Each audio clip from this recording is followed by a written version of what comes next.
कर्म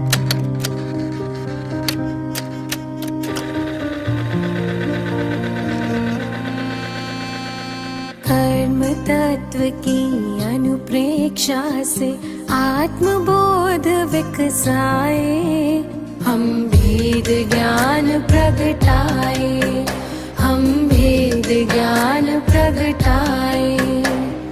निज आत्म में रमण करें और देह भाव विसराए, हम भेद ज्ञान प्रगटाए, हम भेद ज्ञान प्रगटाए।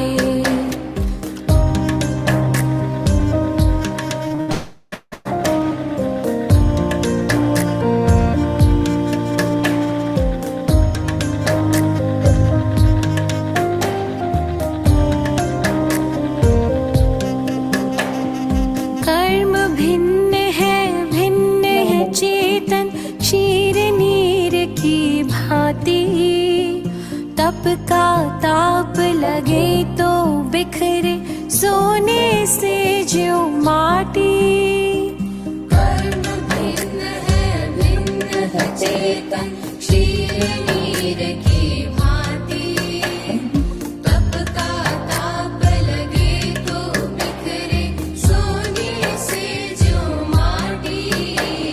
सम्यक ज्ञाता सम्यक दृष्टा वे सुबोध कर पाए, हम भेद ज्ञान प्रगटाए, हम भेद ज्ञान प्रगटाए। कर्म तत्व की अनुप्रेक्षा से आत्मबोध विकसाए, हम भेद ज्ञान प्रगटाए, हम भेद ज्ञान प्रगटाए।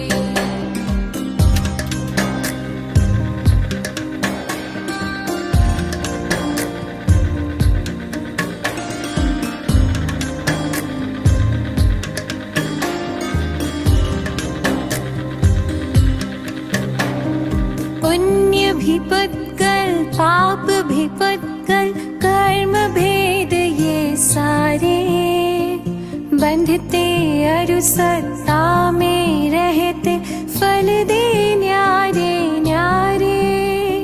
पुण्य भी पुत्कल पाप भी पुत्कल, कर्म भेद ये सारे बंधते अरु सत्ता में रहते फल दे न्यारे न्यारे। ज्ञान दीप संभाव की ज्योति भीतर आप जलाए, हम भेद ज्ञान प्रगटाए, हम भेद ज्ञान प्रगटाए। कर्म तत्व की अनुप्रेक्षा से आत्मबोध विकसाए, हम भेद ज्ञान प्रगटाए, हम भेद ज्ञान प्रगटाए।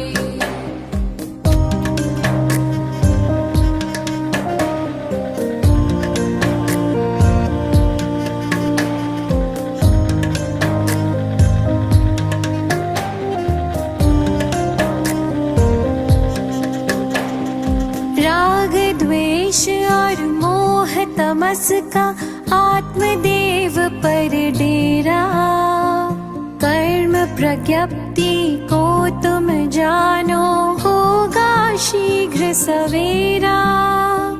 राग द्वेष और मोह तमस का आत्मदेव पर डेरा, कर्म प्रज्ञप्ति को तुम जानो होगा शीघ्र सवेरा।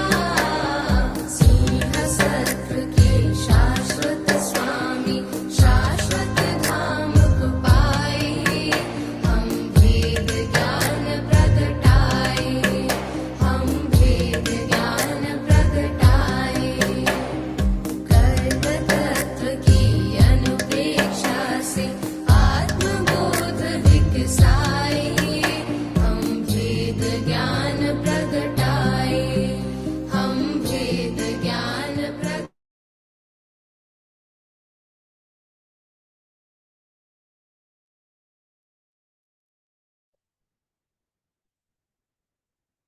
जय जिनेन्द्र। अहो आचार्य भगवान, अहो उपाध्याय भगवान, आप श्री जी ज्ञान के महासागर हैं। आप हमें अप्रत्यक्ष अनुज्ञा पूर्वक आशीर्वाद प्रदान करें, जिससे हम इस अपूर्व ज्ञान को ग्रहण, धारण एवं वितरण करने में समर्थ बने। आप श्री जी की महती कृपा होगी। नमो ओरियंताणम। सभी से सादर जय जिनेन्द्र।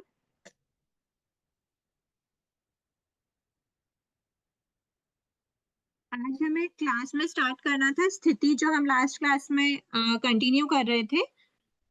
हमने देखा था ज्ञानावर्णी कर्म, ज्ञानावर्णी कर्म की 5 उत्तर प्रकृति, दर्शनावर्णी कर्म की 9 उत्तर प्रकृति, वेदनी कर्म की 2 उत्तर प्रकृति, मोहनी कर्म की 26 उत्तर प्रकृति, और ज्ञानावर्णी, दर्शनावर्णी, वेदनी, मोहनी। नेक्स्ट आता है आयुष्य। आयुष्य कर्म की 4 उत्तर प्रकृति। नाम कर्म की हमें अभी देखना था, गोत्र कर्म की 2 उत्तर प्रकृति और अंतराय कर्म की 5 उत्तर प्रकृति।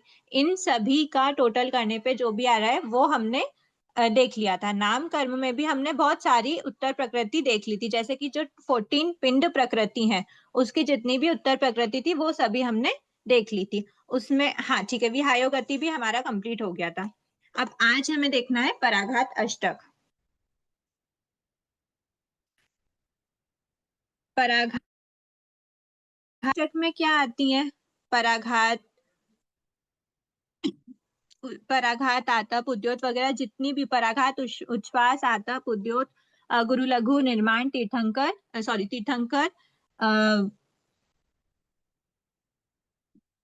एक मिनट, पराघात, उच्छ्वास, आतप, उद्योत, गुरु लघु, निर्माण, उपघात, तीर्थंकर, नामकर्म और एक और होती है 7 + 1 8 हो गई। ठीक है, पराघात अष्टक। अब हमें इसमें देखना है कि पराघात से लेकर, पराघात है उच्छ्वास, चलो एक बार देख लेते हैं सभी। पराघात, उच्छ्वास, आतप, उद्योत, नेक्स्ट है अगुरु लघु, निर्माण, उपघात। अच्छा, इसमें एक और आती है तीर्थंकर नाम कर्म, है ना? तीर्थंकर नाम कर्म का अगुरु लघु, निर्माण। एक बार मुझे कोई ऑर्डर कंफर्म करवाएंगे, तीर्थंकर यहाँ पे आता है या फिर निर्माण के पहले आता है? सॉरी, ध्यान में नहीं आ रहा है। निर्माण के पहले आता है। निर्माण के निर्माण पहले के आता है। बाद आता है। निर्माण के बाद निर्माण के पहले आता है। अगुरु लघु, निर्माण के बाद तीर्थंकर, निर्माण के बाद ठीक आता है है। ठीक है ठीक है ठीक है, थैंक यू। गुरु लघु के बाद है दीदी तीर्थंकर। गुरु लघु के बाद है। नहीं नहीं, इसमें ऐसा दे रखा है, निर्माण के पहले 5वें नंबर पे तीर्थंकर।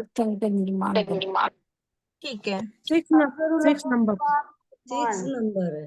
ठीक है ठीक है हाँ। ठीक है, थैंक यू। एक बार हम फिर से जैसा भी है चेक कर लेंगे, अभी हम ऐसे लिख लेते हैं। ठीक है, तीर्थंकर, निर्माण, हाँ शायद ये क्रम ठीक है, अगुरु लघु, तीर्थंकर, निर्माण, उपघात। हाँ ठीक है, ये हो गई 1 2 3 4 5 6 7 8 8 प्रकृति पराघात अष्टक की। इनका उत्कृष्ट स्थिति बंध और उत्कृष्ट अबाधा काल।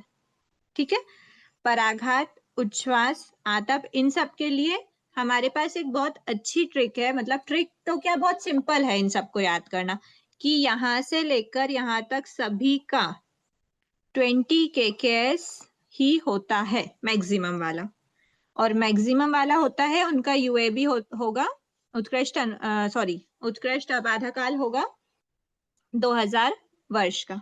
ठीक है, 2000 वर्ष का अबाधा काल, 20 कोड़ाकोड़ी सागरोपम की उत्कृष्ट स्थिति बन। लेकिन ये 8 ही की नहीं होती, इसमें से जो 7 प्रकृति हैं उनकी हम बात करते हैं, और जो तीर्थंकर नाम कर्म है ना, इसको हम अलग से देखते हैं। ठीक है, तो ये जो तीर्थंकर नाम कर्म है ना, ये 7 प्रकृति की 20 कोड़ाकोड़ी सागरोपम की होती है, 2000 वर्ष उनका उत्कृष्ट अबाधा काल होता है। लेकिन जो तीर्थंकर नाम कर्म है उसकी, हाँ एक बार प्लीज आप लोग ना म्यूट रखना थोड़ा सा, क्लास ज्यादा फ्लुएंट होती है। ठीक है, तीर्थंकर नाम कर्म की होती है अंतः कोटा कोटि सागरोपम, और उसका अबाधा काल होता है अंतर्मोर्त का। ये हमने आहारक चतुष्क के साथ में भी डिस्कस करा था, कि जो आहारक चतुष्क होता है प्लस जो तीर्थंकर नाम कर्म होता है, दोनों का अंतः कोटा कोटि सागरोपम। अंतः कोटा कोटि का मतलब अंतर मुहूर्त। अंतर मुहूर्त पहले देख लेते हैं। एक मुहूर्त के अंदर अंदर का जो काल होता है वो एक मुहूर्त से कम सारा काल अंतर मुहूर्त में आता है। वैसे ही कोड़ा कोड़ी सागरोपम, एक कोड़ा कोड़ी सागरोपम के अंदर अंदर का जो भी काल होता है वो अंतः कोड़ा कोड़ी सागरोपम कहलाता है। ठीक है, इसलिए आहारक चतुष्क और तीर्थंकर नामकर्म की जो स्थिति, मैक्सिमम स्थिति अगर बंधती है, मैक्सिमम वो आत्मा के साथ रहेंगे, तो वो एक कोड़ा कोड़ी सागरोपम से ज्यादा स्थिति उनकी नहीं होगी, मतलब एक कोड़ा कोड़ी से कम ही होती है। अंतः कोड़ा कोड़ी सागरोपम उसकी उत्कृष्ट, एक कोड़ा कोड़ी भी नहीं बोला है। अंतः कोड़ा कोड़ी बोलने का मतलब ये हुआ, ये चीज ध्यान में रखना। आपसे अगर कोई पूछे तीर्थंकर नामकर्म की उत्कृष्ट स्थिति एक कोड़ा कोड़ी सागरोपम है क्या, तो नहीं, एक कोड़ा कोड़ी सागरोपम नहीं है। एक कोड़ा कोड़ी सागरोपम से एक समय भी कम हो जाए, लेकिन एक कोड़ा कोड़ी सागरोपम की नहीं है, वो एक के अंदर अंदर ही है, एक से कम ही है। तो अंतः कोड़ा कोड़ी सागरोपम तीर्थंकर नामकर्म और आहारक चतुष्क की होगी। ठीक है, ये हो गया। उसके बाद आते हैं हमारे त्रस दशक स्थावर दशक। अब त्रस दशक स्थावर दशक में कैसे देखना है हमको, देखो इसमें क्या होता है, त्रस दशक है ना, तो इसको हम त्रस 4 लेंगे। त्रस चतुष्क स्थिर षटक साथ में ले लेंगे। ठीक है, इस त्रस चतुष्क में क्या क्या आता है, त्रस, बादर, पर्याप्त और प्रत्येक। ठीक है, ये जो चार त्रस चतुष्क होता है, त्रस, इसको हम खुला करके देखें क्या एक बार, वैसे आना सेम ही है। त्रस चतुष्क जो है ना, त्रस चतुष्क मतलब त्रस, बादर, पर्याप्त, प्रत्येक, उसके बाद आता है स्थिर षटक। स्थिर स्थिर शुभ, स्थिर अस्थिर शुभ अशुभ आदेय, स्थिर शुभ सुभग सुबह सुस्वर आधे आदे यश और यश कीर्ति। स्थिर शुभ सुभग सुस्वर आदेय और यश कीर्ति, ये होता है स्थिर षटक में।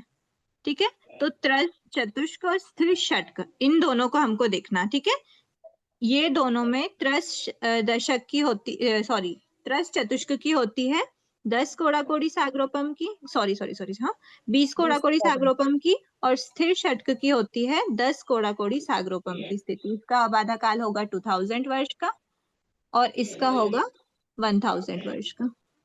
ठीक है, उसके बाद फिर स्थावर। अब स्थावर आया तो स्थावर चतुष्क एक साथ ले लें क्या, स्थावर चतुष्क एक साथ नहीं ले सकते। स्थावर चतुष्क जो है ना, उसमें 3+, जो ये 4 था ना, उसको 3+1 हो जाता है, मतलब 1+3 हो जाता है। 1 मतलब स्थावर अलग होता है और अपर्याप्त और सूक्ष्म, साधारण और अपर्याप्त, ये क्या होते हैं, अलग अलग हो जाते हैं। तो इसमें होती है, और फिर उसके बाद आता है अस्थिर षटक एक साथ।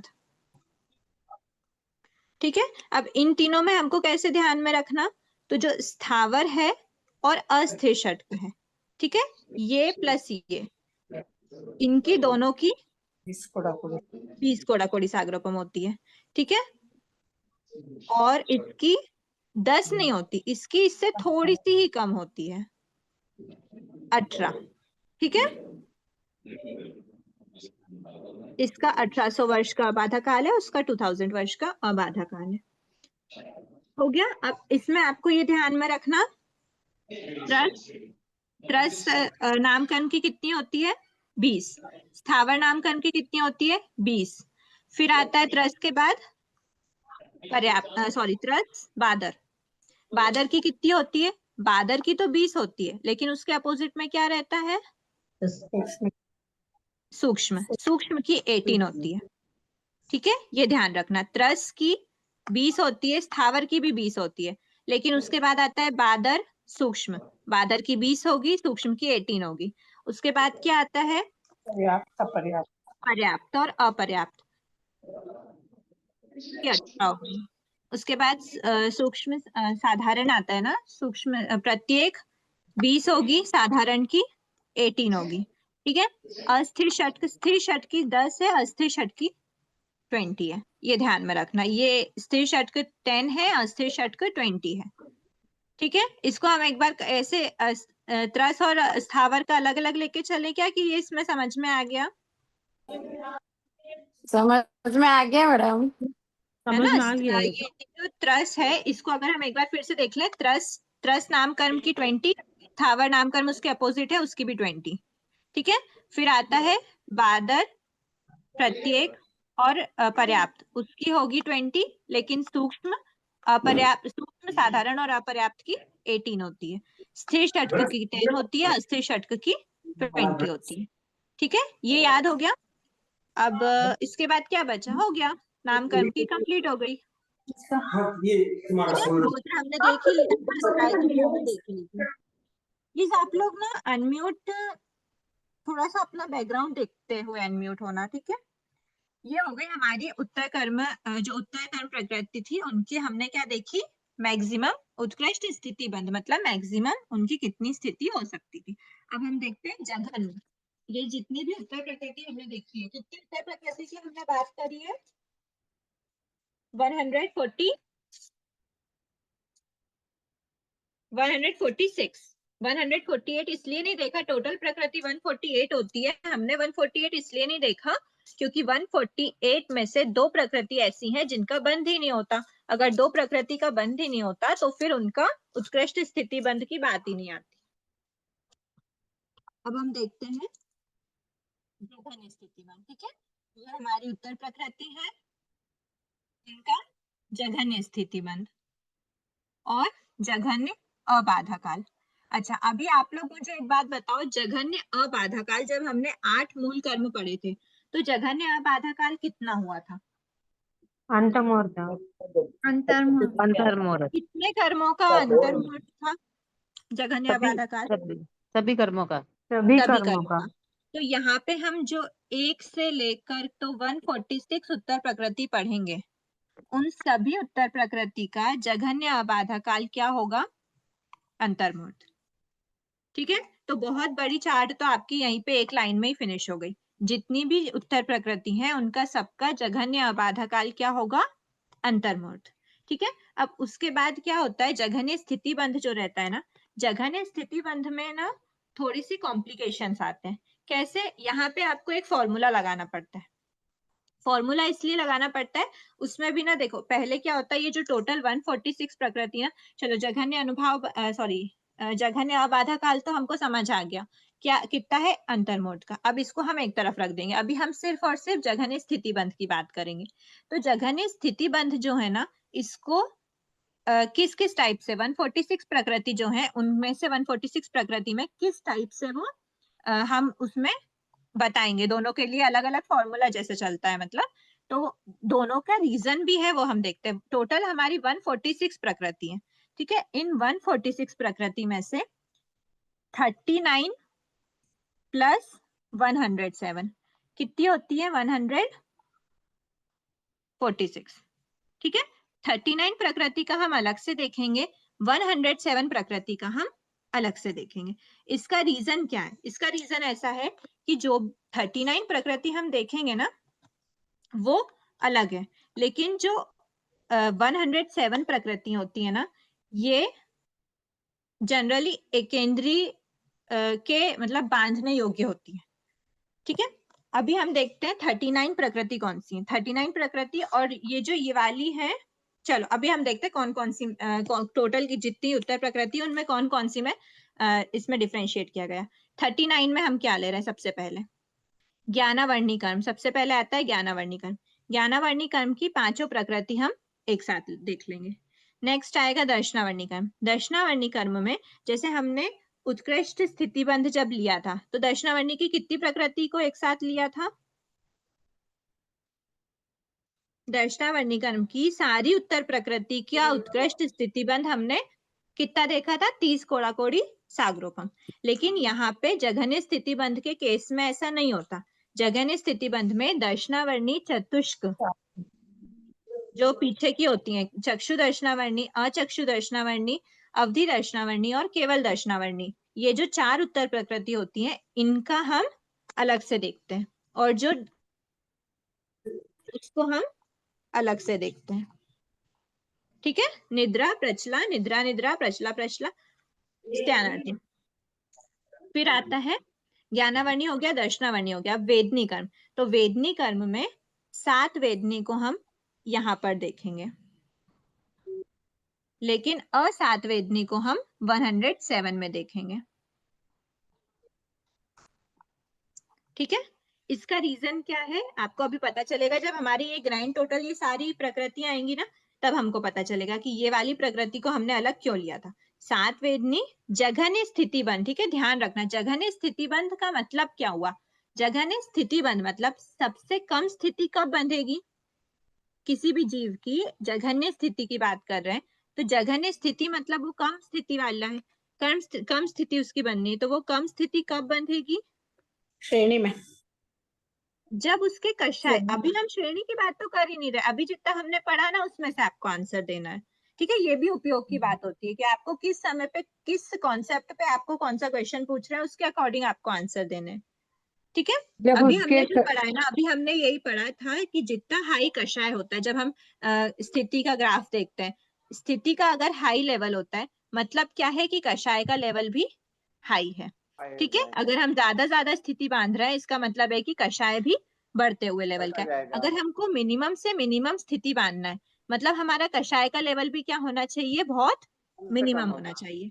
ठीक है, तो ऐसी अवस्थाएं जो मतलब जो पंचेंद्रिय के योग्य जो रहती है, जो पंचेंद्रिय जीव मिनिमम कषाय में मिनिमम स्थिति का बंध करता है, या फिर जो दूसरे एकेंद्रीय द्विंद्रीय वगैरह जीव हैं जो वो मिनिमम कषाय में मिनिमम स्थिति का बंध करता है, तो वैसे हमको देखना है कि कौन सी प्रकृति ऐसी है जिसका मिनिमम कषाय का बंद हो रहा है, उस समय उसकी मिनिमम स्थिति बंद हो रही है। वो कोई भी जीव, अभी आपको जीव की अपेक्षा नहीं देखेंगे, मतलब जीव की अपेक्षा ये बाइफर्केशन तो किया गया है, लेकिन अभी आपको उतना खुला नहीं बताया ताकि आप ज्यादा कंफ्यूज ना हो। ठीक है, बट हम अभी यही देखेंगे कि कौन कौन सी प्रकृति में रूल चलता है, कौन सी में नहीं चलता।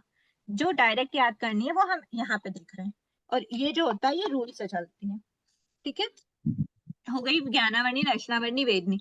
मोहनी कर्म में कैसे बताया, मोहनी कर्म में सबसे पहले आता है मिथ्यात्व मोहनी।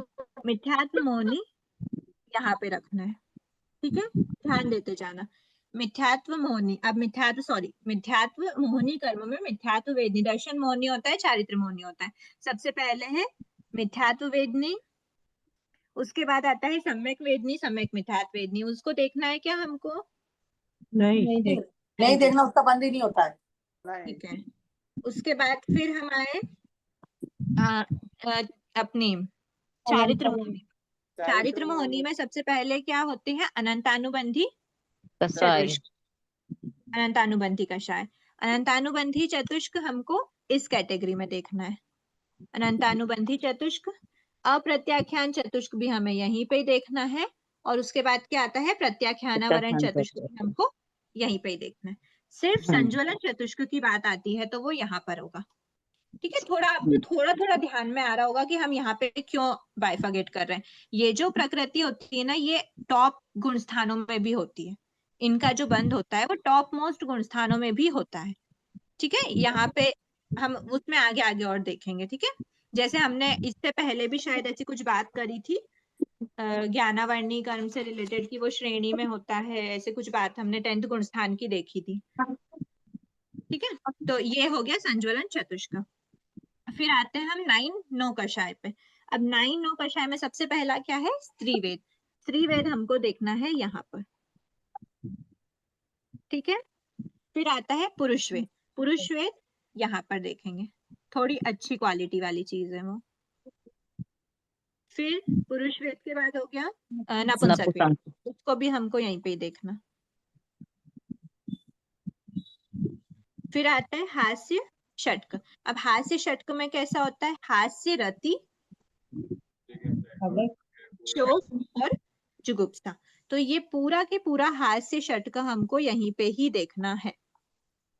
ये आप लोग ना ऐसे कॉलम बना लेना कि 39 में क्या ले रहे हैं और 107 में क्या ले रहे हैं। इसको आप टोटल लिख भी सकते हो, कषाय 12, टोटल कषाय 16 होती है, 4 हमने यहाँ पे ले ली, इसलिए ये कषाय 12 बची। ठीक है, ये हो गया मोहिनी कर्म कंप्लीट। उसके बाद आता है ज्ञानाग्नि, रचनावर्णी, वेदनी, मोहिनी। अब आता है आयुष्य की टर्न।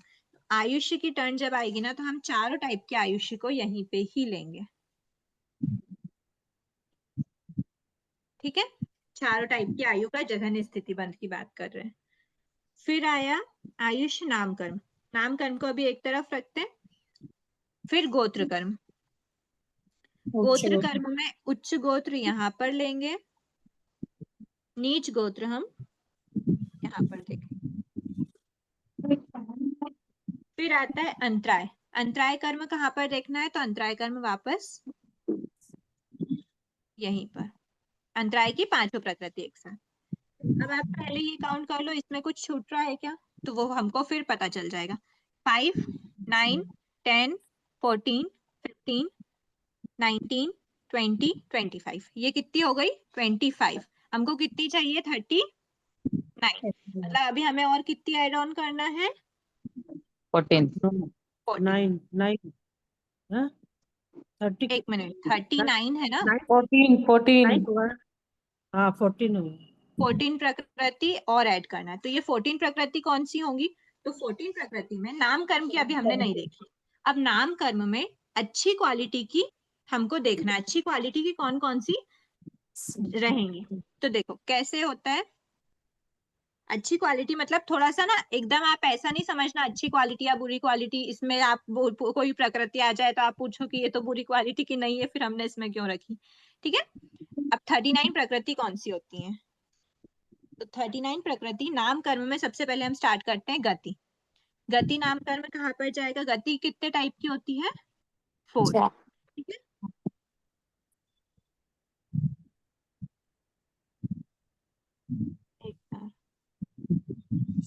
हाँ ठीक है, 4 टाइप की होती है। नरक गति, देव गति, ठीक है। नरक गति और देव गति यहाँ पर देखना, तिर्यंच गति और मनुष्य गति यहाँ पर, ठीक है। फिर गति के बाद क्या आता है, जाति। जाति में हमको टोटल जाति 5 यहीं पे ही देखना है, ये गति है, ठीक है। फिर आया जाति 5। जाति 5 के बाद में क्या है, गति, जाति। अच्छा अब एक काम करते हैं ना हम, ठीक है, इसको अभी हम ना स्टेप बाय स्टेप साथ में वो देखते भी जाएंगे कि किसकी कितनी होती है।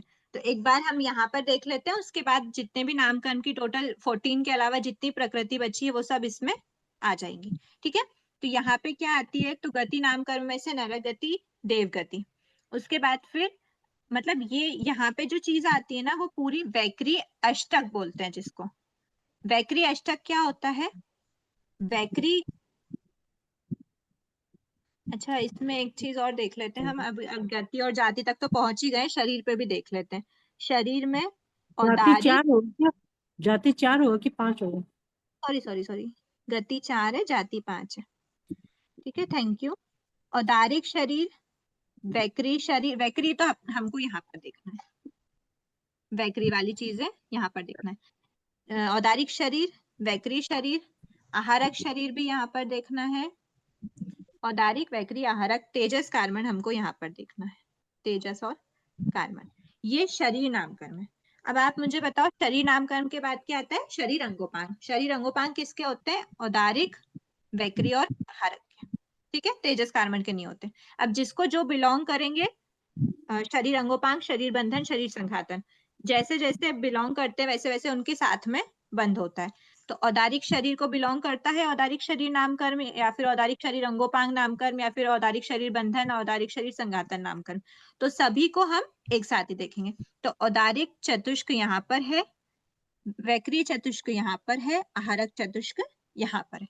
नेक्स्ट आता है तेजस और कार्बन। तेजस कार्बन में चतुष्क होता है क्या, नहीं होता, क्योंकि अंगोपांग नामकर्म नहीं होते।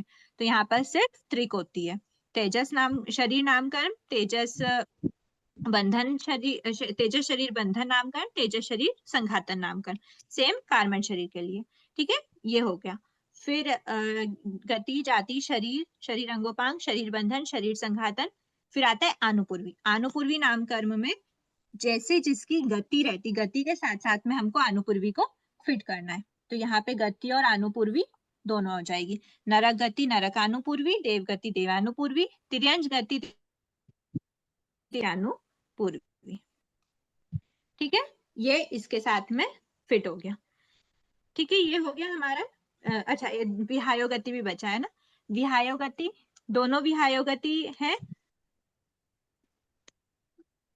अच्छा, अभी सहनन संस्थान बचा है ना, सॉरी, सहनन और संस्थान बचा है। तो सहनन संस्थान, जितने भी टाइप के सहनन है, 6 ही टाइप के सहनन हमको यहाँ पर लेने हैं।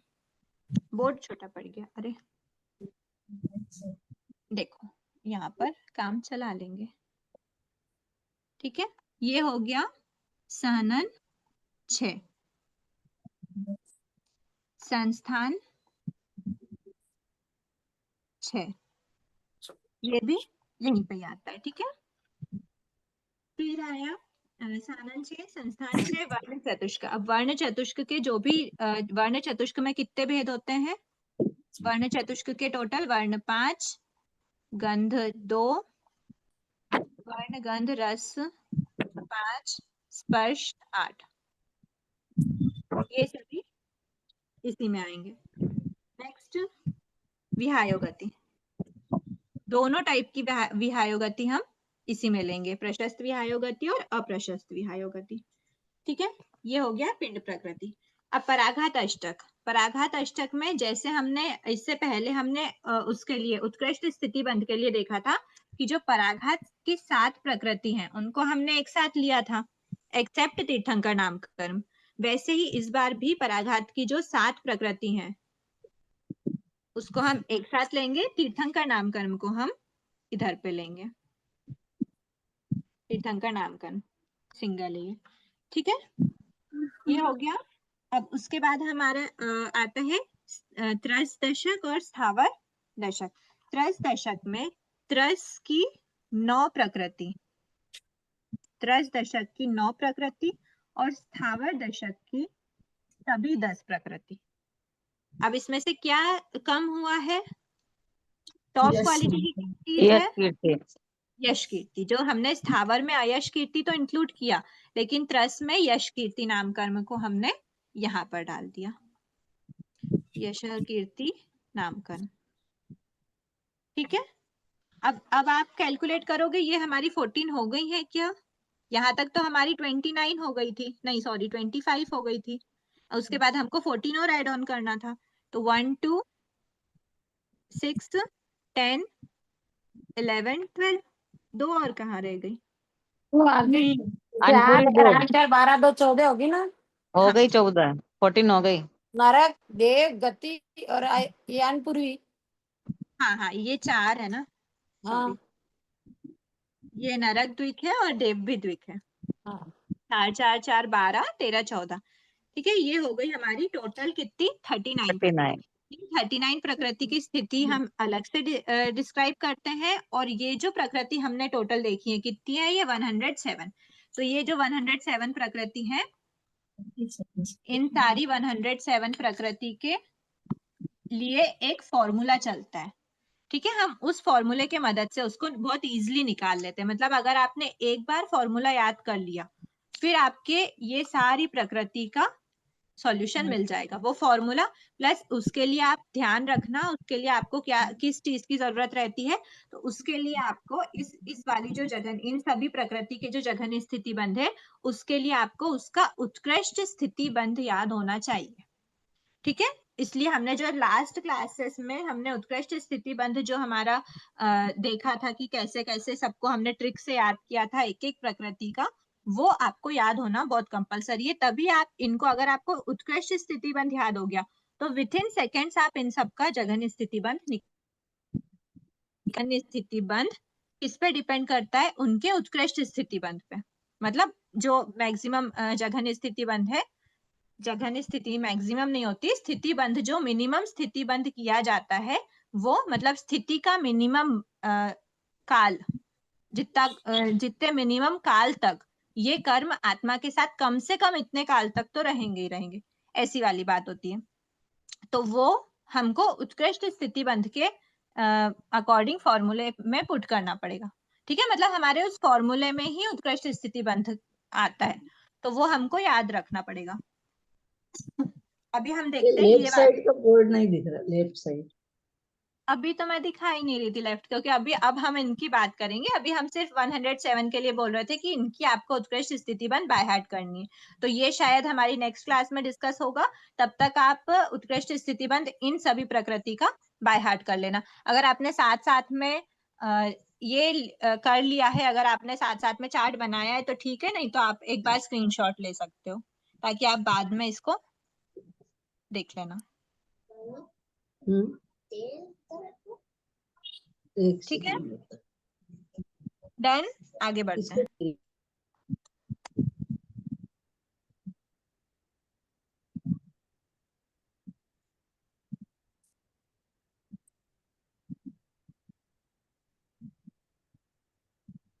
ठीक है, अब हम देख रहे हैं ज्ञानावर्णी 5। अब इनकी हमको देखना, क्या देखना है इनका हमको, जघन्य स्थितिबंध, जघन्य अनुभाव जघन्य अबाधाकाल सबका अंतर्मूर्ति रहेगा। ठीक है, ध्यान रखना, ज्ञानावर्णी 5 से लेकर यश कीर्ति नामकर्म सभी का क्या रहेगा, जघन्य अबाधाकाल अंतर्मूर्त। और इनफैक्ट सारी ही 146 प्रकृति का ही अंतर्मूर्ति रहता है। सबसे पहले हम आते हैं ज्ञानावर्णी 5।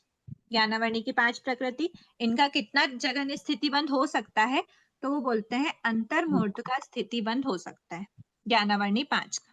जघन्य, कम से कम अगर ज्ञानावर्णी कर्म की 5 प्रकृति में से कोई भी प्रकृति अगर आत्मा के साथ रहती है तो कम से कम अंतर्मुहूर्त के लिए तो उनका बंद होता ही होता है। मतलब एक समय में बंद हुआ, वो अंतर्मुहूर्त काल तक तो कम से कम आत्मा के साथ रहेगी और फिर वो आत्मा से बाहर निकल जाएगी। ये होता है जघन्य स्थिति बंध अंतर्मुहूर्त का। फिर दर्शनावर्णी चतुष्क का भी अंतर्मुहूर्त का ही होता है। फिर उसके बाद फिर आता है सात वेदनी। सात वेदनी के लिए बोला है 12 मुहूर्त।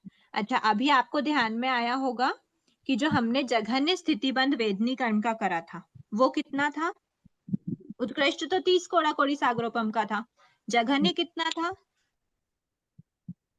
वेदनी कर्म, 8 मुहूर्त का, वेदनी कर्म का, वेदनी मूल कर्म है, हाँ, वेदनी मूल कर्म का उत्कृष्ट स्थिति बंध कितना है, तो वो है 30 सागरोपम। और जघन्य स्थिति बंध कितना है, वो है 12 मुहूर्त। ठीक है, तो वो जो 30 कोड़ा कोड़ी सागरोपम हमने देखा उत्कृष्ट स्थिति बंध, जब हमने वेदनी कर्म का उत्कृष्ट स्थिति बंध हमने देखा था 15 और 30। 30 किसका था, यहाँ पे हमने देखा था 30 किसका था, असात वेदनी का उत्कृष्ट। लेकिन जब हम नाम कर्म की कहा गया वेदनी, हाँ, वेदनी कर्म की जघन्य की स्थिति बंध की बात करते हैं तो वो 12 मुहूर्त की आती। वो 12 मुहूर्त हमने क्या देख रहे हैं, वो होता है सात वेदनी का। तो ये थोड़ा आपको समझ में आया, कुछ एक चीज निकली इसमें से, अभी नहीं समझ में आया होगा ना मैं क्या बोलना चाह रही हूँ। वेदनी कर्म जो मूल कर्म है उसका उत्कृष्ट स्थिति बंध कितना होता है, तो वो होता है 30 कोड़ा कोड़ी सागरोपम का। और जघन्य स्थिति बंध कितना होता है, तो वो होता है 12 मुहूर्त का। तो जो हम ओवरऑल वेदनी कर्म की बात कर रहे होते हैं ना, ये जो यूएसबी है वो हम असात वेदनी की बात कर रहे होते हैं। और जब जघन्य स्थिति बंध की बात आती है वो होती है सात वेदनी का केस। ठीक है, मतलब क्या हुआ, इसमें हमने असात वेदनी की उत्कृष्ट स्थिति बंध कितना देखा था, 30 कोड़ा कोड़ी सागरोपम। और सात वेदनी का जघन्य जो कि ओवरऑल वेदनी कर्म का देखा था हमने। मतलब जब भी कोई प्रकृति, कोई भी कर्म अगर वेदनी कर्म है, उसकी कोई भी प्रकृति हम हमारी आत्मा में अगर उसका बंद कर रहे तो मैक्सिमम 30 कोड़ा कोड़ी सागरोपम तक वो रहेगी। मतलब किसकी बात कर रहे हैं, वो हम असात वेदनी की बात कर रहे हैं। असात वेदनी की अपेक्षा, असात वेदनी भी वेदनी कर्म का ही भेद है, तो असात वेदनी कर्म की 30 कोड़ा कोड़ी है, मतलब वेदनी कर्म की, ओवरऑल वेदनी कर्म की भी मैक्सिमम 30 कोड़ाकोड़ी सागरोपम है। और मिनिमम की जब बात करते हैं तो 7 वेदनी कर्म की मिनिमम स्थिति बनती है। अ7 वेदनी की कभी भी मिनिमम इतनी कम नहीं होगी, उसके लिए जो दूसरा रूल है ना वो रहता है। पर 12 मुहूर्त की किसकी होती है? 7 वेदनी। तो 7 वेदनी कर्म की अपेक्षा वेदनी कर्म की जघन्य स्थिति बंध 12 मुहूर्त का है। ठीक है, एक बार ये फिर से आप देखोगे ये ना तो किस हिसाब वापस से समझ लेंगे? में। 12 मुहूर्त किस हिसाब से लेंगे? 12 मुहूर्त याद करना है 7 अच्छा, वेदनी के हिसाब से। कोई रूल नहीं है ना? हाँ, ये याद ही करना है कि 7 वेदनी कर्म कम से कम 12 मुहूर्त का तो बंधेगा ही बंधेगा, अगर उसकी स्थिति बंध रही है तो। ठीक है, अगर स्थिति नहीं बन रही है तो फिर वो, ऐसा भी होता है क्या स्थिति नहीं बन रही हो 7 वेदनी कर्म की?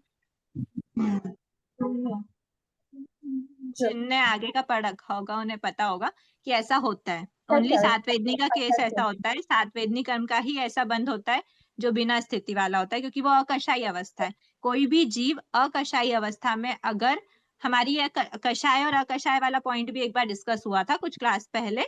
अकषाई अवस्था में कोई भी जीव अगर बंध करता है कोई भी कर्म का, तो वो उसकी स्थिति नहीं मानता, क्योंकि स्थिति का मूल निमित्त कौन होता है? कषाय।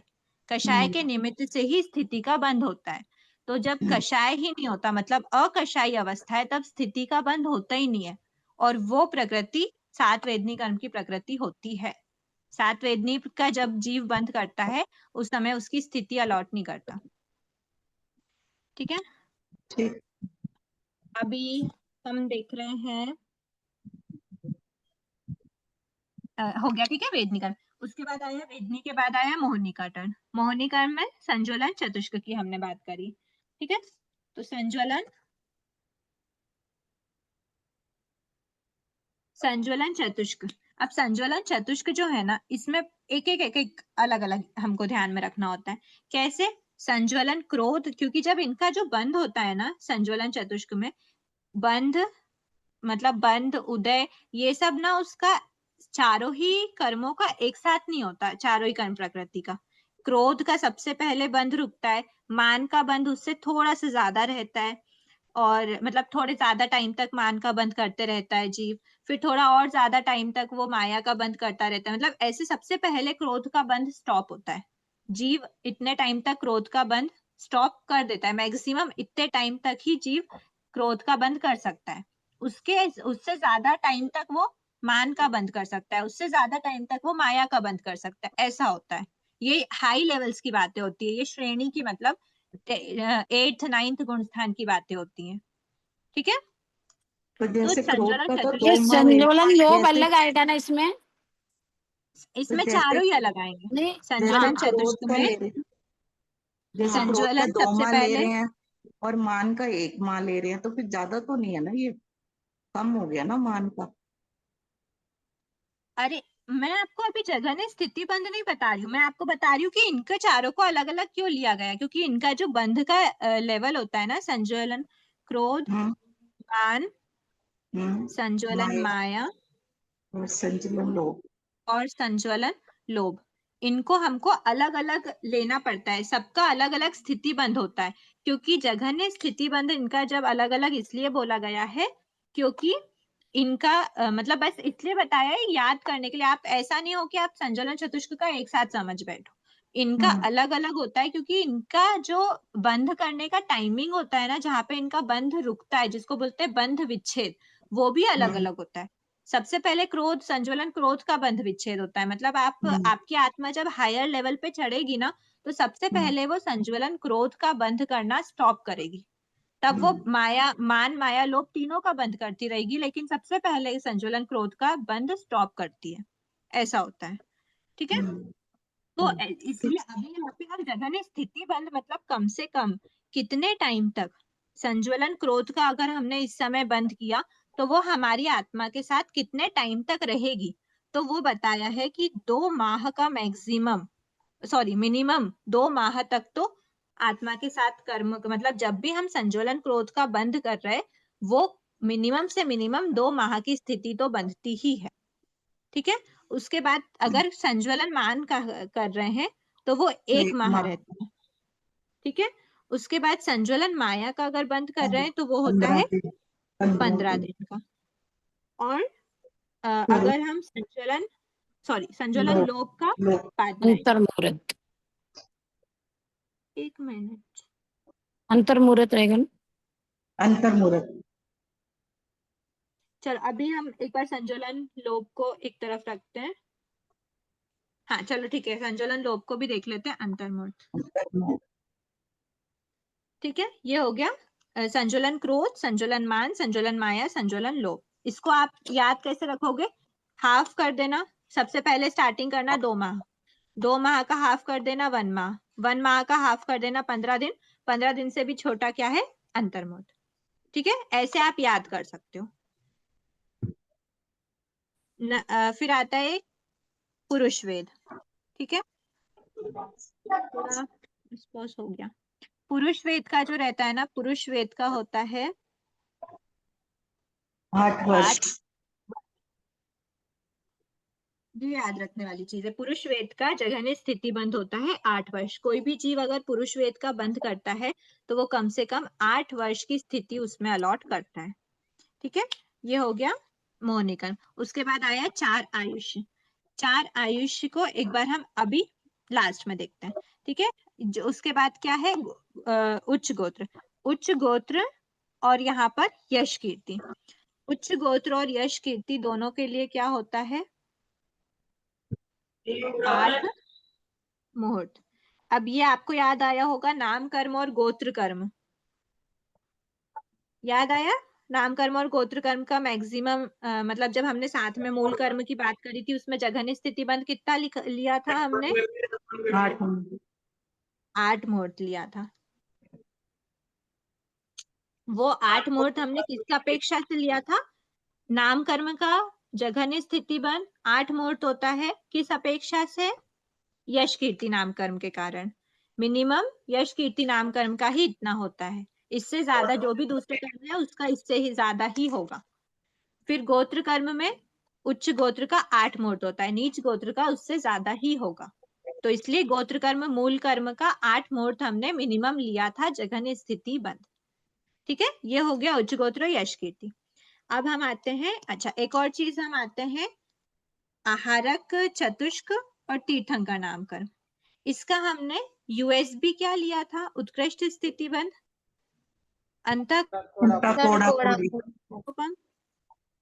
इसका जघन्य स्थिति बंध भी अंतः कोड़ा कोड़ी सागरोपम ही होता है, ये याद रखना। तो इन दोनों में डिफरेंस क्या हुआ? ये उत्कृष्ट है, ये जघन्य है। तो इन दोनों में डिफरेंस ये हुआ कि कोई भी जीव अगर, मतलब ये डिफरेंस हुआ कि उत्कृष्ट स्थिति बंध हमेशा जघन्य स्थिति बंध से थोड़ा सा ज्यादा रहेगा। जैसे मैं आपको बोलूं कि ये अगर ये एक कोड़ा कोड़ी सागरोपम में 10 समय कम है मान लो, तो ये वाला कंपलसरी 10 समय से छोटा ही होगा। मतलब -10 समय है तो ये वाला -15 समय, -20 समय, कभी भी और ज्यादा वाला नहीं होगा। जैसे कंफ्यूज नहीं होना, ये अगर टोटल अंता कोटा कोटि सागरोपम है, ठीक है, ये एक समय से लेकर अंता कोटा कोटि सागरोपम की रेंज है। इसमें अगर उत्कृष्ट स्थिति बंध इतना है तो जघन्य स्थिति बंध इतना तो होगा ही होगा। मतलब इतना या इससे कम कुछ भी हो सकता है, पर इससे ज्यादा तो नहीं होगा, क्योंकि ये उत्कृष्ट है और ये जघन्य। अब इसके अलावा ये भी एक कोटा कोटि सागरोपम के अंदर अंदर आया तो इसको भी अंतर कोटा कोटि सागरोपम बोला। ये भी एक कोड़ा कोड़ी सागरोपम के अंदर अंदर आया तो इसको भी अंतर कोड़ा कोड़ी सागरोपम बोला। लेकिन जघन्य स्थिति बंध हमेशा उत्कृष्ट स्थिति बंध से छोटा ही होता है, ये ध्यान में रखना। ठीक है, ये हो गई हमारी 2 प्रकृति भी कंप्लीट हो गई, ये वाली भी हो गई, ये भी हो गई, ये बचा है अभी, और ये बचा है। ठीक है, और क्या बचा है? 4 आयु बची। ठीक है, तो अभी हम देख रहे हैं, पहले किसको देखें एक बार? आयुष्य कर्म कंप्लीट। ये एक समय और ये अंता कोड़ा कोड़ी, एक समय क्या जो भाग बताया उसमें है क्या अंता कोड़ा कोड़ी? एक समय से स्टार्ट होता है अंता कोड़ा कोड़ी, मतलब एक समय तो सबसे मिनिमम काल है ना। मिनिमम काल का मतलब ही यही होता है। मिनिमम काल मतलब इससे छोटा कोई काल है ही नहीं, समय से छोटा कोई है क्या? काल की सबसे छोटी क्या है? समय। एक समय, तो कोई भी काल अगर स्टार्ट हो रहा है तो मिनिमम एक समय से स्टार्ट होता है। ठीक है। ऐसा मिनिमम एक समय से स्टार्ट होने वाला अंतर कोड़ाकोड़ी सागरोपम तक, मतलब एक कोड़ाकोड़ी सागरोपम से हमेशा थोड़ा कम ही रहेगा। अंतर कोड़ाकोड़ी सागरोपम तक की रेंज में कुछ भी हो सकता है, उत्कृष्ट स्थिति बंध और जघन स्थिति बंध। लेकिन जो उत्कृष्ट स्थिति बंध है वो जो भी होगा, लेकिन उससे जघन स्थिति बंध हमेशा कम ही होगा, ऐसा बताना चाह रहे। जैसे मैं आपको कहूं कि 5th क्लास का स्टूडेंट है और 8th क्लास का स्टूडेंट है, दोनों है तो 10th क्लास से छोटे ही, लेकिन मतलब जैसे हम बोले कि 10th क्लास तक के स्टूडेंट्स को हम प्राइमरी सेक्शन दे देते हैं, तो आप कहोगे दोनों प्राइमरी सेक्शन से ही बिलोंग करते हैं, लेकिन एक है 8th क्लास में, एक है 5th क्लास में। तो जो जघन स्थिति बंध है कंपलसरी जघन है मतलब छोटा, तो दोनों कहलाएंगे तो अंटर कोड़ाकोड़ी सागरोपम, लेकिन ये हमेशा इससे छोटा ही होता है, बस इतना बताना चाह रहे हैं, ये ध्यान में रखना। ठीक है, अब हम आते हैं आयुष्य कर्म पर। तो आयुष्य कर्म के लिए क्या बताया है? आयुष्य कर्म नरक आयु, देव आयु और तिर्यंच आयु, मनुष्य आयु। ठीक है, ये आयुष्य कर्म है। अब आप लोग बताओ आयुष्य कर्म का जघन स्थिति बंध क्या पढ़ा था हमने? आयुष्य कर्म का अंतर्मुहूर्त। नहीं नहीं नहीं, अंतर्मुहूर्त की तो कोई आयु नहीं अच्छा बन नहीं, सकती। अंतर्मुहूर्त अधिक 10,000 वर्ष। अंतर्मुहूर्त काल मतलब जब भी हम आयु का बंध करते हैं तो आयु में बुद्धिमान और बद्धिमान हाँ, आयु होती है, हाँ, ये हमने देखा देवता था। नागी की 10,000 कम से कम होती है काल ना। करने के अंतर्मुहूर्त पहले पहले तो जीव आयुष्य का बंध कर ही लेता है अगले भव की, और अगले भव की कम से कम 256 आवली का मतलब शुल्लक भव की आयु तो उसकी रहती ही रहती है, कम से कम, छोटी से छोटी। ये हमने देखा था आयुष्य कर्म में। आयुष्य कर्म की जघन स्थिति बंध यही देखिए आप, फिर से पढ़ने पलटो। ये तो तिर्यंच और मनुष्य की हो गई ना, तो देवता नागी। आयुष्य कर्म की, अभी मैं आयुष्य कर्म की बात कर रही हूँ, सिर्फ आयुष्य कर्म की जघन स्थिति बंध क्या था? अंतर्मुहूर्त प्लस शुल्लक भव, याद आया? हाँ जी। अंतर्मुहूर्त प्लस क्षुल्लक भाव। ठीक है, ये हमने जघन स्थिति बंध देखा था आयुष्य कर्म का। ये कैसे आया था? वर्तमान के अंतर्मुहूर्त पहले तो अगले भव की आयु हो ही जाती है बंद, तो ये वर्तमान का अंतर्मुहूर्त है, और ये अगले भव की कम से कम शुल्लक भव में तो हर जीव मतलब कम से कम 256 आवली का हमने डिस्कस किया था। 256 आवली का भव तो हर जीव को करना ही पड़ता है, मतलब हर जीव इतना भव तो बंद करते ही, आयुष्य का बंद करते ही। तो ये जो 256 आवलिका वाला आयुष है ना, ये अपर्याप्त अवस्था का होता है, मतलब जीव पर्याप्तियां पूर्ण कर भी नहीं पाता और वो काल कर जाता है उस भव से। और ऐसा अपर्याप्त अवस्था वाला जो भव होता है ना, वो सिर्फ तिर्यंच और मनुष्य के केस में ही पॉसिबल है। कभी भी नरक गति का जीव और देव गति का जीव अपर्याप्त अवस्था में काल नहीं करता, वो पूरे पर्याप्त होते हैं, जितनी पर्याप्तियां उनकी अलॉटेड है उन सारी पर्याप्तियों को वो पूर्ण करते हैं, उसके बाद ही फिर जितनी उनकी आयुष्य होगी उसके अकॉर्डिंग वो काल करते हैं। ठीक है, तो उनकी ये जो शुल्लक भाव वाला जो पॉइंट है वो किसके लिए अप्लाई होता है? तिर्यंच और मनुष्य के लिए। तो इसीलिए तिर्यंच और मनुष्य का जो आयुष्य कर्म का जघन स्थिति बंध बताया था, वो तिर्यंच और मनुष्य की अपेक्षा बताया है। अंतर्मुहूर्त बुद्धिमान आयु है और बद्धिमान आयु कम से कम कितनी होनी चाहिए? 256 आवली का। शुल्लक भव। ठीक है, ये हो गया तिर्यंच और मनुष्य का जघन स्थिति बन। अब हम आते हैं नरक आयु और देव आयु का। तो नरक आयु और देव आयु का मतलब, अंतर्मुहूर्त नरक प्लस आयु देव आयु मतलब इस भव में कोई जीव अगर आयु का बंध कर रहा है, अगले भव की वो नरक आयु या देव आयु का बंध करेगा, तो वो इस भव में कितने पहले कर सकता है? अंतर्मुहूर्त। मुहूर्त पहले पहले बंद कर ही लेता है, इन दोनों का साथ में चलता है। ठीक है, अंतर्मुहूर्त पहले पहले तो जीव बंद कर ही लेगा कंपलसरी, नरक का आयु और देवायु का, अगले भव की कोई भी आयु का। अब अगले भव की आयु नरक में अगर जाना है, शुल्लक भाव करेगा नहीं क्योंकि वह अपर्याप्त अवस्था होती है। नरक गति और देव गति में गया हुआ जीव कम से कम कितने टाइम तक रहता है? तो ये 10,000 वर्ष। उसकी जघन्य स्थिति बताई जाती है कि कम से कम 10,000 वर्ष का उसको नरक का भव और देवलोक का भव, उसको देवगति का भव उसको भोगना ही पड़ता है। ठीक है, सही जीरो है ना, ज्यादा तो नहीं लगा दिए। 10,000 वर्ष अंतर्मुहूर्त प्लस कम से कम 10,000 वर्ष तक तो नरकायु और देवायु का बंध होता ही, मतलब अगले भव की 10,000 वर्ष की आयु मिनिमम बंधती है, और वो उसमें इस भव का अंतर्मुहूर्त भी ऐड कर देते हैं। इसलिए ओवरऑल जो कर्म रूपता अवस्थान लक्षणा स्थिति है वो क्या होगी, अंतर्मुहूर्त प्लस 10,000 वर्ष की।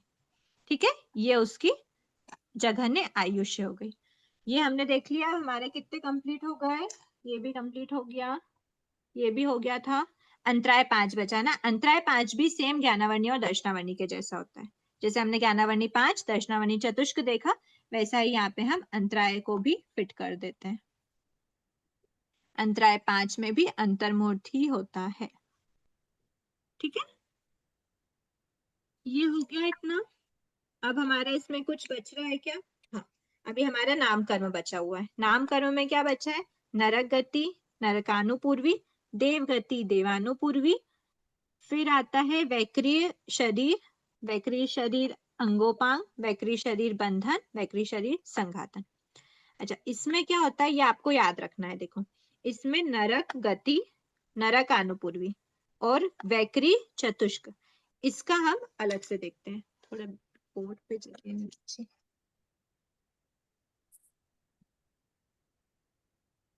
ये सब हमको याद ही करना पड़ेगा पूरा। हाँ, ये याद करना है।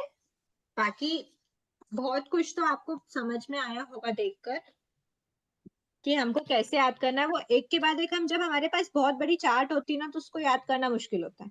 बट अभी क्या देख रहे हैं हम? ज्ञानावर्णी दर्शनावर्णी अंतराय 5, इन तीनों की एक साथ याद कर लेना।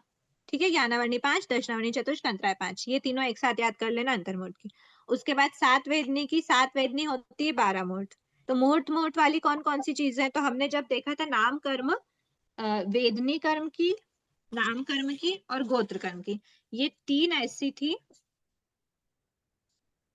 जिनमें हमने क्या देखा था? मुहूर्त वेदनी कर्म में था, नाम कर्म में था, गोत्र कर्म में था।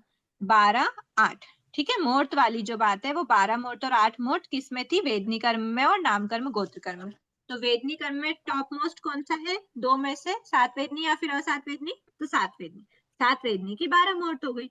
उसके बाद फिर आता है नाम कर्म। नाम कर्म में टॉप मोस्ट नाम कर्म कौन सा है? तो वो है यश कीर्ति। तो यश कीर्ति नाम कर्म की 8 मुहूर्त हो गई।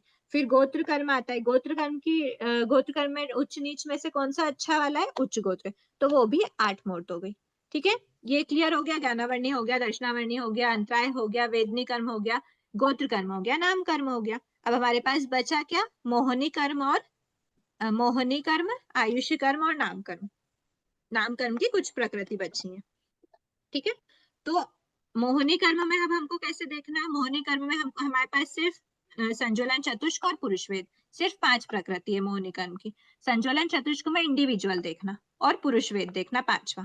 क्रोध मान माया लोभ और फिर पुरुषवेद। क्रोध में देखना, सबसे पहले पुरुषवेद को याद कर लेना कि पुरुषवेद क्या है? 8 वर्ष। ठीक है, 8 वर्ष आप याद रख लेना। पुरुषवेद 8 वर्ष, ऐसे याद रखना कि बच्चा कोई भी, अगर एक मान लो पुरुषवेद का एक कोई बालक है, कोई बालक कम से कम, ऐसा बोलते हैं ना, कम से कम 8 वर्ष और कुछ माह ऐसा करके, कि इतने टाइम तक तो उसको, जैसे बोलते हैं, आपने अगर सुना हो कि इतने टाइम के बाद ही व्रत पचकान ग्रहण कर सकता है, वो योग्य होता है। तो आप ऐसे करके आप हिंट से याद रख सकते हो कि जब तक 8 वर्ष की मैच्योरिटी नहीं आ जाती, पुरुष वेद के हिसाब से बताया कि बच्चे मैच्योर नहीं कहलाएंगे अगर वो 8 वर्ष के नहीं होते।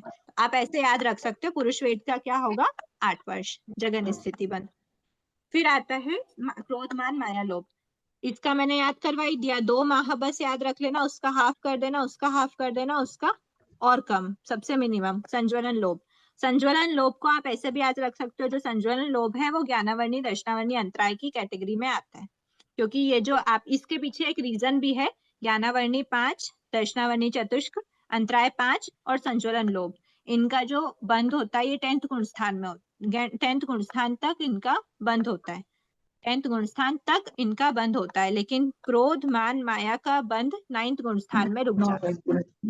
लोभ का 10वें गुण स्थान में नहीं बंद सॉरी, लोभ का बंद भी 9th में ही रुक जाता है। लोभ का उदय चलता रहता है। क्षमा याचना।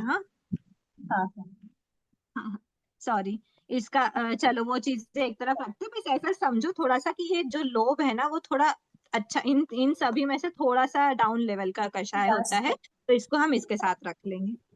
तो ये सब चीजें ना याद करने की ट्रिक है बस, और कुछ नहीं। चलो अभी क्लास का टाइम हो रहा है, एक बार हम हमारा ये वाला टॉपिक भी कंप्लीट कर लेते हैं, जो 2 रह गए हैं, बाकी फिर हमारा कंप्लीट हो जाएगा जगन स्थिति बंध 39 प्रकृति का। चलो इसमें से ये सारी हो गई थी हमारी, क्या रह गई थी? नरक द्विक, देव द्विक और वैक्रिय चतुष्क। तो नरक द्विक मतलब नरक गति और नरकानुपूर्वी। इसके लिए नरक द्विक के लिए, देव द्विक के लिए और वैक्री चतुष्क के लिए इसमें क्या रूल रहता है? नरक द्विक के लिए ये 2000/7 सागरोपम माइनस पल्योपम का का असंकेतम भाग। असंकेतम भाग, ये आपको याद रखना पड़ेगा, ठीक है। ये होता है नरक द्विक के लिए प्लस वैक्री चतुष्क के लिए। सेम चीज होती है, 2000 और बीच में आएगा 1000। सागरोपम माइनस पल्योपम का असंकेतम भाग, ठीक है। पल्योपम का असंकेतम भाग, ये आप याद रख लेना। नरक द्विक, देव द्विक और वैक्रिय चतुष्क, ऐसे आप याद रख लोगे। नरक द्विक, देव द्विक, वैक्रिय चतुष्क। 2000 बीच में 1000, ये आपने ब्रेड की स्लाइस बना दी। 2000 बीच में लगा दिया आपने 1000, ठीक है। सागरोपम माइनस पल्योपम का असंकेतम भाग, मतलब इतना जो टोटल सागरोपम की वैल्यू आएगी 2000/7 करने पे जो वैल्यू आती है, उतने सागरोपम में से पल्योपम का असंकेतम भाग जितना काल माइनस कर दो। जैसे ये पूरा टोटल काल है, मान लो 2000/7 सागरोपम का, इस टोटल काल में से पल्योपम का असंकेतम भाग माइनस कर दो, तो इतना जो काल बचता है वो काल नरक द्विक मतलब नरक गति और नरक आनुपूर्वी वैक्रिय चतुष्क का क्या कहलाता है? JSB, जघन्य स्थिति बंध। कम से कम इतने काल तक तो नरक द्विक और वैक्रिय चतुष्क का बंध होता ही है, और देव द्विक का 1000/7 सागरोपम में से, टोटल स्थिति में से पल्योपम का असंकेतम भाग माइनस करने पे जो स्थिति बचती है वो स्थिति देव द्विक की जघन्य स्थिति बंध होता है, ठीक है। इतना क्लियर हुआ सभी को? ये अब हमने पूरी ये वाली जो हमारी 39 प्रकृति की जो टेबल थी वो हमने देख ली, ठीक है। तो आज हम इतना ही रखते हैं। अब 39 के अलावा जो 107 प्रकृति बची हैं, ये जघन्य स्थिति, इनका एक फॉर्मूला रहता है, ये फॉर्मूला हम नेक्स्ट क्लास में डिस्कस करने के भाव रखते हैं। अहो आचार्य भगवान, अहो उपाध्याय भगवान, आपकी कृपा से जो ज्ञान हमने सीखा है वह ज्ञान हमारे भीतर विनय की अभिवृद्धि करे, सहनशीलता का विकास करे, हम निष्प्रह बने, अनासक्त बने, पांचों इंद्रियों पर विजय प्राप्त करें और शीघ्र ही परम वितरागता को प्राप्त करें। हमसे हुई अविनय याचना के लिए क्षमा करें। आप सभी से भी क्षमा याचना।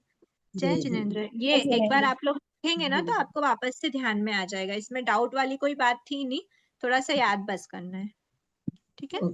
जय जिनेन्द्र। धन्यवाद, धन्यवाद बहुत।